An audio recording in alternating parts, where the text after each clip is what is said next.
Welcome to Community Cocktails with Kimberly, hosted by Kimberly Woodard, a realtor for nearly 20 years with Ebby Halliday Realtors. Join her every first and third Wednesday of the month as she meets with the top community influencers to help you get to know the area you want to call home. Don't just love your home, love your community. And now, your host, Kimberly Woodard. Hi viewers, welcome to Community Cocktails with Kimberly, and today is St. Patrick's Day. Yay! What a fun day it is, and it's something to celebrate, and I know we are all gravitating, looking for a reason to celebrate. And today I have Rachel Gaffney here. She's with Real Ireland, and she's created this wonderful lifestyle brand. And I thought she would be a fantastic guest to have to talk not just about St. Patrick's Day and traditions, but about Ireland. So you're going to be fully educated on this segment. Welcome. Thanks, Kimberly. Thanks for having me. Oh, well, thank you so much for coming. So I thought, we'll start talking about St. Patrick's Day because it is St. Patrick's Day. And I thought this was an interesting thing. So let's talk about, I have green on and you have blue. I do. And there's a reason for these two colors. There absolutely is. There is, Kimberly. Now, whilst we all know that green, everybody wears green on St. Patrick's Day and we see green everywhere, what really happened was people sort of maybe not centuries ago, but decades ago anyway, certainly when they emigrated to the United States, people missed Ireland and they missed the typical 40 shades of green. And so there was that association with green and missing how green Ireland was. And so green is now associated with Ireland, which is great. The actual official colour for Ireland is blue, and it is this blue. And what actually happened was when King Henry VIII split from the Catholic Church, it was known as the Reformation of the Church. At the time, he was King of Ireland. And the flag for Ireland was this colour blue, and it had the golden harp on it. So that was the official flag for Ireland. Oh, wow. The President of Ireland, who lives in Áras an Uachtaráin, which is our President's White House in Dublin, outside the Áras an Uachtaráin flies the presidential flag, which is also blue. St. Patrick himself was known to be more, his robes were probably this blue, which was more of a medieval colour rather than the green. So that's where that blue comes from. And that's why I actually have this colour blue in my logo for my company, Rachel Gaffney's Real Ireland. And of course, I love it too. Well, I love it. I thought, because of green, and we always think of green, always associate. But when I found out about the blue, I was like, it was a new fact. So now everyone has a new fact today. Yeah. And keep wearing the green, by the way. I'm not trying to be here to sort of crush anybody's fun or no. anything for St. Patrick's Day. But it's just a fun fact. So now you have on your Trivia Pursuit when you're playing, you have their actual answer. Well, let's also talk about some of the, here for St. Patrick's Day, there's so many things that people think of traditional foods, things to do. But I like to hear from you on what are really the Irish traditions. What are, we've got the American ones. Okay. But what are the Irish ones? So first of all, March 17th is obviously St. Patrick's Day, which celebrates or is known as his feast day. So that was the day of his death. Okay. So he died on March 17th. Now, with St. Patrick, it's known as a holy day of obligation in Ireland. So when I was growing up, you didn't go to school. You didn't. It was a national holiday. So you didn't go to school. Companies were closed. Businesses were closed. And we had parades. They weren't on the grand scale that they are over here, but they were still parades. The association with corned beef and cabbage is a big one over here. Yes. And I want to share with you, again, if you're making corned beef and cabbage, go for it. I'm not here to knock it. Corned beef and cabbage was not typically Irish. What happened was we ate and still do eat a lot of ham. And I'm talking about a whole piece of ham that might be boiled or put up with cloves and then baked in the oven, just like your honey baked hams and things. Okay. But when Irish people emigrated to the United States back in post-famine 1840s and later into the 1870s, they would want to use a ham. Now, when they were in New York, they couldn't afford a ham. At the time, the Jewish community would use an awful lot of beef. and they would do what's known as brining or pickling or preserving, or known as corning. So when you corn beef, it's corning of the beef, it's preserving it in salt and water, or brining. So what happened was the Irish had their cabbage and their potatoes, and they couldn't afford the ham, so they borrowed the Jewish tradition of corning beef, and so because they could afford that, so it was corned beef and cabbage, and that began the kind of Irish American tradition of corned beef and cabbage. So they used their resources and came up with a new dish.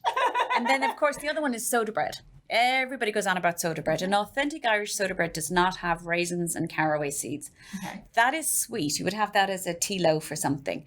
Now, before I have the world and its mother writing into you and to me about their family traditions for their sweet soda breads and how you can buy soda breads with raisins, they are indeed delicious and there's nothing wrong with them. I just want you to know that the original authentic Irish soda bread was made with only 2-3 very simple ingredients: whole wheat flour, buttermilk, and baking soda. Oh. That's it. And I make it all the time, and I have recipes if you want one. Yes. But it takes 3 seconds to make. It's soda bread, it's flour, a well in the center with baking soda and buttermilk, and you bake it for 40 minutes and it's done. Now, you variations you can add. I use chives and jalapenos because I'm in Texas, and grated cheese and all sorts of wonderful things. I do rosemary and chopped cranberries. You can do all that. But it was a peasant bread. And then people started adding other things, and it was a sort of a status symbol if you threw a few raisins in there, because dried fruit back then was a luxury item. So they were imported. So people didn't have money to put fruits in their bread. But if you had a few raisins in your bread, it was the equivalent of having a Mercedes outside your door, or a Rolex, because you were somebody if you could have some raisins in your bread. Wow. Or somebody special was coming for tea, or it was, it started, that was, then. And then it became more popular, and then people started adding things to it. But the original staple soda bread is made with flour, buttermilk, and baking soda. And the reason being is the baking soda and the buttermilk interact together because we didn't have yeast, and that's what causes it to rise. Very interesting. Well, another fun fact. I love that. Like I said, I'm great for Game of Trivial Pursuit if it's an Irish edition only, because I know nothing about nothing. Well, I know. Well, and I love that, adding the reason for the adding was more of a status symbol versus, just because it was, kind of to say, hey, I'm important, so I can afford to, it was their flashiness. Yeah, that's what it is. Well, and those are such fun things. Now, I have my question is there anything else? We talked about parades. Anything else the families do to celebrate St. Patrick's Day that maybe we wouldn't have thought of? Any traditions, because Christmas, Hanukkah, we have some different traditions, games, things like that. Mm-hmm. That maybe is there anything like that? It was not mired in. We didn't have games and all that because remember, it was a solemn occasion. Right. Now, of course, you have rivers being dyed green and people celebrating their heritage over here, which again is great. But for me, growing up, it was meant to be a holy day of obligation. So you went to church, you went to mass, you had the day off school. Banks were closed. It was known as a bank holiday. But one of the things we always did and still do is wore fresh shamrock on our lapels. Ah. Now, here's something interesting that your viewers may not know about shamrock. A lot of people don't realize, especially here in Texas, you can buy shamrock in a garden center. And I decorate for St. Patrick's Day in my house. I make arrangements out of fresh shamrock. So I'll go to somewhere like, I'm just going to say it, Callaway's Nursery or somewhere like that. And I'll buy you can buy little individual fresh shamrocks.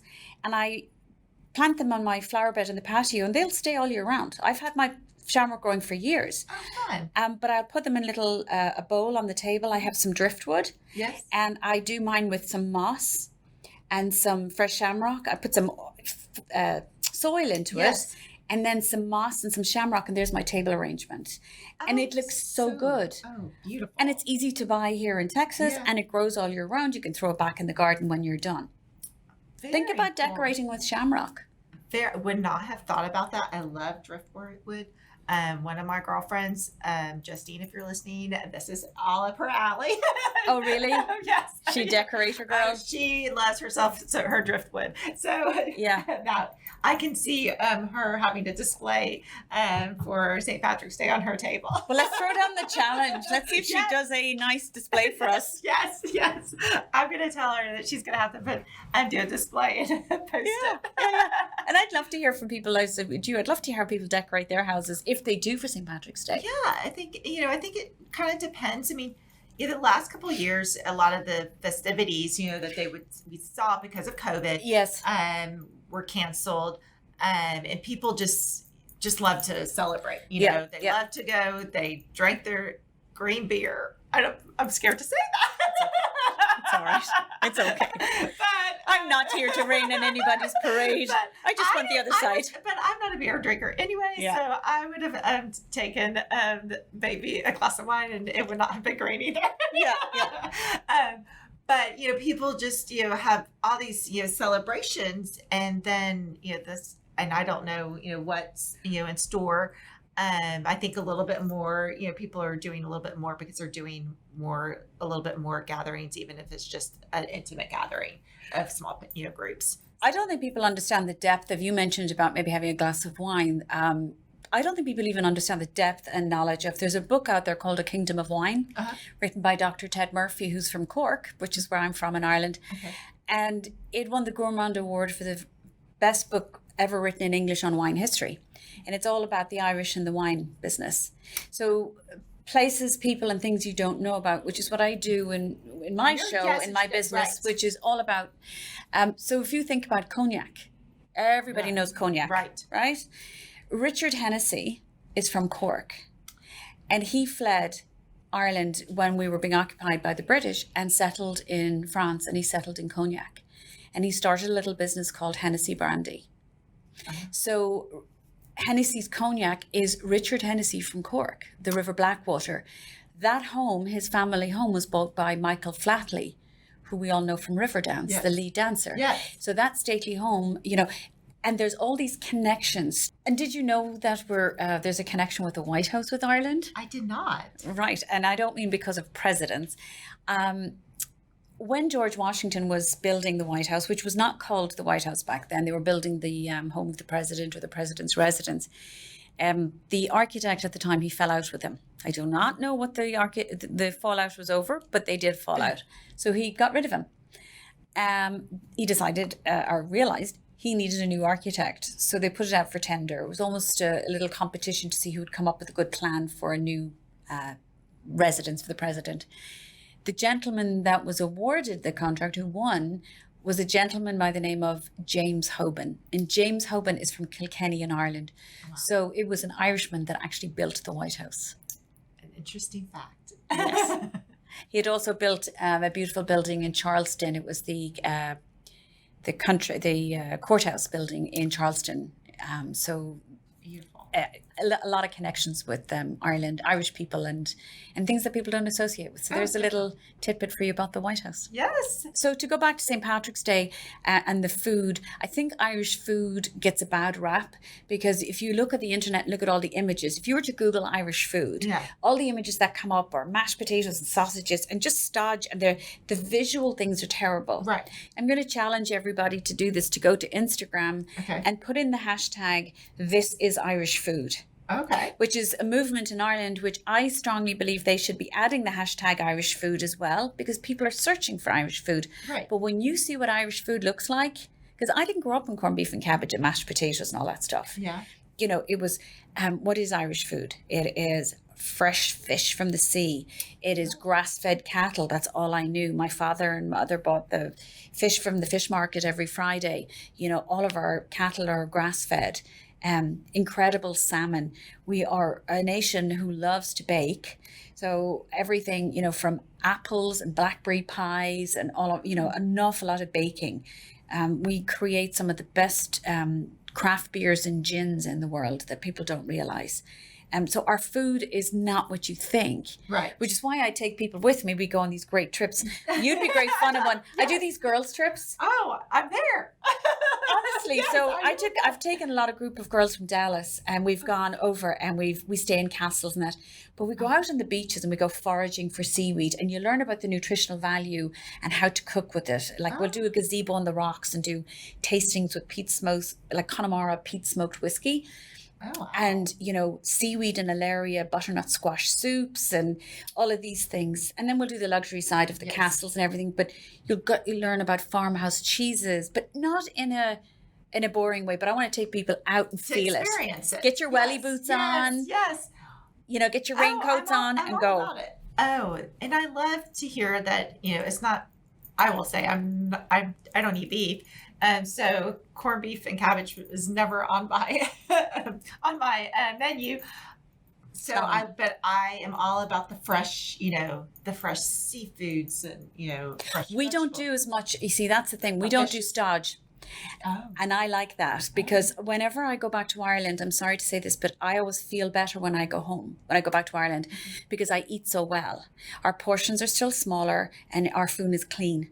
And what I mean by that is I will have smoked salmon, let's say, or fresh salmon. I will have beautiful salads. Our salads are so colorful with edible flowers, and all of our lettuces have different flavors. When you eat a strawberry in Ireland, just a strawberry, it tastes like a strawberry. Unfortunately, nowadays you eat a strawberry, it looks like a strawberry, but it doesn't taste like a strawberry. Yeah. And we eat in season. And that's a big thing. We're still one of the last sustainable countries left in the world. Unfortunately, I don't know if you know, but 90% of American corn is genetically modified. 90% is an awful lot. That is. And so I don't want to get into that whole food thing, but our food ethos is world class. Our ingredients are incredible. And I challenge anybody. I use all the time. Have you ever come across Kerrygold butter? Yes. Oh, that is in my pantry, or not my refrigerator. My kids love that. It's their favorite. Have you ever noticed the color when you open it up? Yeah. It's yellow, it's gold. Yeah. That's actually because the cattle in Ireland are grass-fed. So the cattle roam around, they walk the fields, and they're eating heathers and buttercups and daisies and everything. From that, they're getting the naturally occurring beta-carotene. That is then coming through into the milk, and that's why that butter is a yellow golden color. So you're getting, that's why I see functional medicine doctors for my autoimmune issues, which has been cured, by the way, from food. And one of the things they tell me is not to eat dairy, but I can eat grass-fed. Okay. So you can have, because anything that's grass-fed, they're getting all the macronutrients and micronutrients from all of the plants into your products. So that's why something like Kerrygold has that lovely gold color. But I challenge you to bake with it. It's the unsalted to bake with. Yes. It's the best. So I will say my youngest is a little inspiring chef. And so we have, he loves to, he'll request what he wants.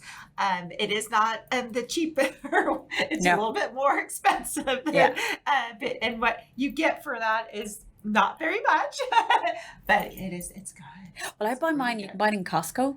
Okay. You buy, 4 in a box for $9. Oh, then that's, Which is great. But it sells in Walmart, Tom Thumb, Trader Joe's, everywhere. Yes. And there's salted and unsalted. Yes. Now, the unsalted is what I bake with. Yeah, we usually do. Here's a little tidbit. I actually did do a segment. I was Martha Stewart's guest for St. Patrick's Day quite a few years back. And I made traditional Irish butter shortbreads.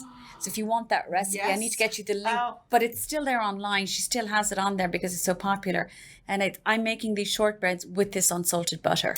Oh, yummy. And they're so, once you know how to make them properly, they're so tasty. So again, going back to a nod to Irish baking and love of Irish ingredients and how we cook and bake. It's definitely different because I think our Americans, if you, and I would say even when you go to Europe, you have a normal portion. American, it's like 5 of those portions. And we just are so accustomed to so big portions and a lot of food, a lot of carbs. Yes. Where I'm all about the more fresh, the fresh looking. Well, the food is one part. And then the other part of Ireland too that people don't think about is we are a nation of, talk about outdoor sports. Oh. I mean, hiking, surfing. Who would have thought of surfing in Ireland? No, you would never think. World Surfing Championships up on if you go up into the kind of the west coast, northwest coast of Ireland, Donegal down into Sligo, you talk about catching a wave there. Most incredible surfing in the world there. A lot of things like canoeing, paddling. You know, I do an awful lot of that when I'm over there. You know, you can go canoeing around these fabulous holy islands with the round towers and the mist is coming in, and very much experiences, you know, very much outdoor, healthy. And then you feel like you've kind of earned your dinner. You did. Hiking, you know, going on walks. Biking is huge in Ireland. You know, we have the land, we have the height and the, you know, undulation for it all. And then, of course, the other thing that's really huge in Ireland, was big, but is even bigger right now during lockdown, which is sea swimming. Oh. Just swimming in the sea. I swim in the ocean every time I'm over there now. For especially Texans, they go over there. Even if it was, you know, 70 degrees, they'd probably find that cold. But the idea is to go in, because you've got all this, you know, you've got seaweed, you got minerals, and you're swimming, and you get out, even when it's really cold, you feel incredible. Because there's this movement for cold water swimming for your health. I don't know if you've seen it. So Irish people swim, and they go in groups in the morning. And they go for a swim, they all get out, they have their towels on and their robes, even if it's December. Yeah. And they have flasks of tea and coffee and soup. And it's a very community-based thing too. I have just learned so much. I'm ready to go. and I love that we were able to bring all this great information about Ireland to the viewers, especially on today's St. Patrick's Day. And I know a lot of the viewers, they're wanting to, I'm so interested. I want to find more about, Ireland. Yes. Well, you can go to Rachel's podcast and her blog, and we'll have that posted at the bottom. So you can, check out. She's got so many wonderful things to talk about, and more elaborated of what she's been talking here today. So absolutely. You're welcome. Do you want me to tell you how to say cheers in Irish? Yes. Okay. So in Irish, it's Shlointe. Shlointe. So it's SLA Fada INTE, which means your good health. Okay. So when we raise a glass to each other in Ireland, we always say Shlointe. Shlointe. I love it. Shlointe. Thanks for tuning in. If you'd like to contact Kimberly with your real estate needs, you can reach her at kimberlywoodard.ebby.com. We hope you enjoyed our guest this week, and remember, don't just love your home, love your community.